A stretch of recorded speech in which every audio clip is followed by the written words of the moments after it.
Alrighty, welcome in everyone to just another edition of Just Another College Football Podcast. I'm your host, as always, Tommy Brzee. It's Wednesday, November 26th, the day before Thanksgiving. Happy Thanksgiving to everyone out there.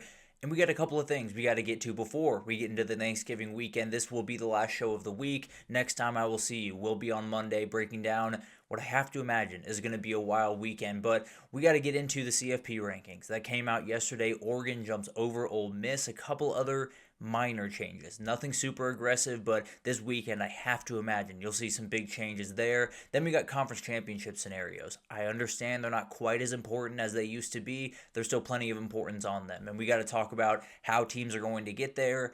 The ACC could get very messy in a hurry, and still there is a world where the ACC entirely misses the playoff, as crazy as that might sound. And then rivalry week. We got to talk about my best bets for it. We'll leave my overall record out of it. At this point, it is not very pretty. Hopefully, we can go over 500 this week and get rolling as we head into the postseason. But let's go ahead and jump in. Let's talk about the CFP rankings. We'll get you guys kind of in and out of here pretty quickly on this show. But the CFP rankings came out yesterday. Not a ton of change. Not a ton of things to talk about in terms of massive changes going on with these rankings. I do have one thing that I want to talk about really quickly, and it's something that Brooks Austin brought up in his show. It's something a lot of people have brought up throughout this process. Why is the number 25? I'd love to see this through 40. Frankly, I'd love to see all 136 teams in the FBS ranked 101 to 136, and you do kind of a quad-based system, kind of like college basketball does. But again, that's something that we can worry about in the offseason. For right now, I'd need to know where North Texas ranks compared to Tulane, where JMU ranks compared to Tulane, and maybe more importantly, compared to North Texas. Is that American championship just for the spot in the CFP from the group of five? Or is there wiggle room for JMU to get in that thing if Tulane were to fall in that game, or North Texas were to fall this weekend and then beat Tulane? It's all on the table. We'll definitely talk about that more. I just need more than 25 teams. I can't fully gauge how tough a schedule is, where you're ranking teams, if you're ranking teams in the right spot, if I only know 25 teams. I tend to believe that's not going to change anytime soon. I would love to see a full 1 through 136. You do a quad-based system, and it gives the data points more meaning, and it makes it a little bit easier to know what a team like Iowa is worth, what a team like Mississippi State is worth, what a team like Western Kentucky is worth compared to a team like Kentucky. All of that is very, very important for figuring out what the CFP is going to be, and 25 teams just doesn't cut it. That's something we can talk about in the offseason. Hopefully that's something that can change in the offseason, but have to imagine it's not going to change at least anytime soon, because I think a lot of these people like sitting in the power seats that they have right now. But at the end of the day, that's a totally other beef. 25 just not enough teams to rank. Something that we can worry about at a later date. But in terms of these rankings, I think we pretty much can confirm, unless one thing happens, and we'll talk about that in the next segment, the ACC is very unlikely to be left out. I think it's pretty confident to say that SMU, Pitt, and Georgia Tech, all being ranked above Tulane, pretty much puts that to bed. Obviously, SMU would be the on-odds favorite here. If they win this weekend, they are in their conference championship. But all those teams being ranked above Tulane, I think, is a clear message that the ACC champion, barring a crazy turn of events where Duke makes the championship and wins it, they will be in that CFP. There won't be a situation where the American champion and then JMU is able to steal those next two spots. So I think that pretty much puts that to bed. Obviously, we could see something crazy with Duke over the next couple of weeks. I'd be pretty surprised. So I think we're set that at least the ACC champion is getting in, and then it's one group of five champion. There was a world where two could have made it, but I think we're past that now. I don't fully get why Michigan jumps over Texas this week. They get the win over Maryland, looked good in that football game. Texas gets a relatively similar win over Arkansas, looked pretty good in that football game. I guess you want to avoid the Vanderbilt-Texas head-to-head question, but I really wouldn't have a problem with Vanderbilt above Texas by one, even if that head-to-head exists. I don't fully get why Michigan's win over Maryland is that much more had looked upon that much better than Texas' win over Arkansas. At the end of the day, kind of splitting hairs, not a huge deal. It also does reinforce the fact that Texas needs a whole lot of help. A lot of people saying there's no shot they make it, and frankly, there is maybe a 0.001% chance that they do. But at the end of the day, they would need multiple people to lose in the SEC. They definitely need Miami to lose, Vanderbilt to lose, Michigan to lose. It's not going to go great. I think for Texas, I think they are officially out of this thing. I don't think anyone has to really worry about that unless there is abject chaos. A lot of teams would have to prove they are totally unworthy to be in the playoff, because I think Texas has proved they're pretty unworthy to be in the playoff as is. But moving a little bit forward, I still don't get the Utah thing. I've said it before. I won't beat a dead horse here, but at the end of the day, I would have them below Vanderbilt. I'd be teetering on them between Michigan, and at the end of the day, they're still in a tough spot. I don't think it changes too much, them being ranked at 13, but it is one of those things to watch. I think if BYU wins this weekend, goes to the Big 12 championship, there's almost no way that Utah can make it into this field, because then you have to figure out what you do with an 11-2 BYU. So I do think this one's pretty much set in stone. I don't think Utah's making the CFP unless there's true chaos all around it. Vanderbilt loses, Oklahoma, Alabama, maybe even Notre Dame loses, and then maybe Utah can back in as a third Big 12 team. I'd be shocked, but still don't really get them ranked at number 13. Miami does jump over them up to 12, gets them a little bit more hope in the at-large conversation, something that we can talk about, obviously, when we get to the conference championship scenarios. And then Oregon jumps Ole Miss. That's really the last change that we had this week. Makes total sense to me. Obviously, Ole Miss didn't play much of anyone this past weekend. Oregon gets the big win over USC. I really don't have much of an issue with that. I know Ole Miss fans will. It does make things a little bit more interesting, even if you win on Friday. If Lane leaves, you're right on that teetering edge. Would you fall to 9 and not be able to host a playoff game? I'd probably bet on it. As crazy as that sounds, and maybe as unfair as that is, I really do think that's something that could happen. Them falling one spot here, if Oklahoma gets a win, if Notre Dame rolls over Stanford, and Ole Miss gets a, let's say, 3-point win, but then loses their head coach and play caller, I think they would fall out of a home playoff game. Not out of the playoff in general.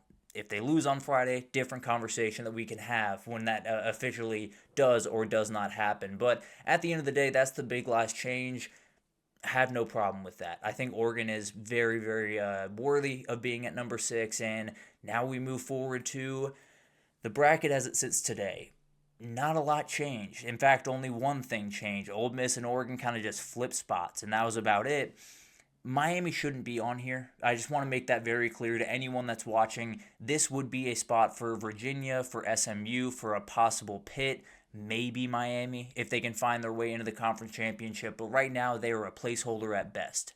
They still have to get in as an at-large. That's their best path forward, and we'll see what that looks like. But really, that should be a Virginia logo. It's semantics. It doesn't really matter. But at the end of the day, if we somehow get Miami going up to UG and we get Mario Cristobal going back to his old place, that'd be incredible. There's no doubt about that. I don't think we're going to get that, but still very much on the table with all of the at-large possibilities for Miami.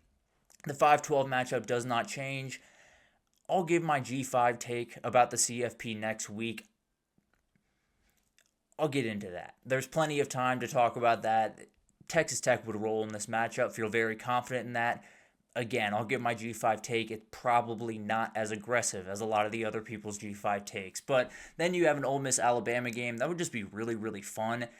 The question is Bama safe with an SEC title loss? I tend to believe they should be.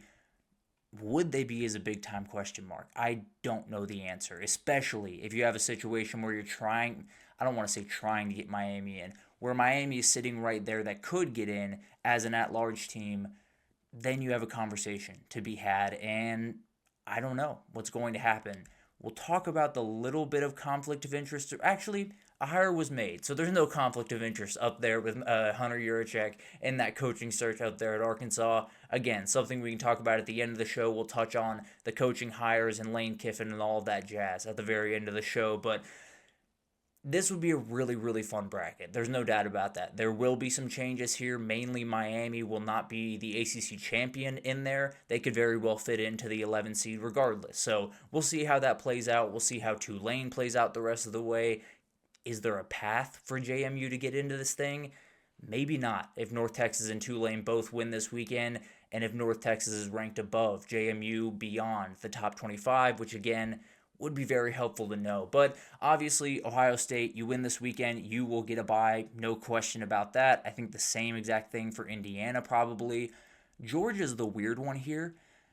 If Georgia wins this weekend, A&M wins, Alabama wins, and Georgia isn't playing in the SEC championship next week, do they want to get this bye? I tend to believe they wouldn't. I want to say that. If Texas Tech were to win the Big 12, I believe that they would probably slot up to the 5 or to the 4, and Georgia would slot down to the 5.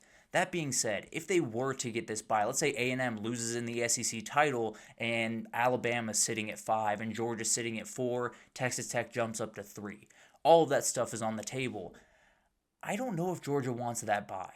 I don't know if Georgia wants to go from the Georgia Tech game, which will be the 28th, it'll be the 28th in a couple of days, to it would be January 1st, the next time they play their next football game. That's really, really hard for a lot of kids that rest over rust. You tend to find, at least in the college football level, rest does not win those battles a lot of the time. Now, obviously, that is fully up for debate, but that's quite a bit of time for the Bulldogs not to be playing. I'd be surprised if they end up getting the bye if they're not playing the SEC title. If they do play and win it, obviously, they'll get a bye, and then this point is kind of moot. But at the end of the day, that is a very interesting thing to watch. Could Georgia just not play football in the month of December? It is on the table, technically. And then Texas A&M could have lost to Texas and Alabama, knock them out of even a home playoff game. Could it knock them? I think that a loss to Texas would knock them maybe around 7 or 8, maybe 6, something like that.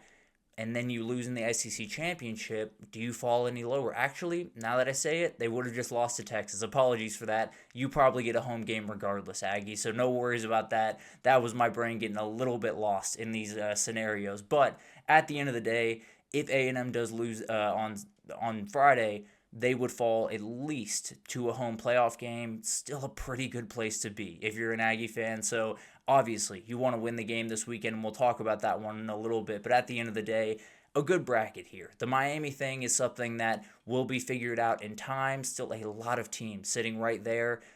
It's going to be a hard conversation. In a couple of weeks, feel pretty confident in that unless they get a lot of help from teams like Notre Dame losing or Miami losing to Pitt, maybe Vanderbilt going down, just making this a little bit easier on the committee. I have to imagine it's going to be pretty hard on them at the end of the day. But overall, not a ton to react to, not a ton of changes overall when you talk about these rankings. Now, it's going to be a chaotic weekend. There's going to be a lot that's happening. If Miami wins, does that put them in the playoff? Are they still on the outside looking in? Could a 10-3 Alabama that loses in the SEC championship be knocked out for Miami at the end of all this?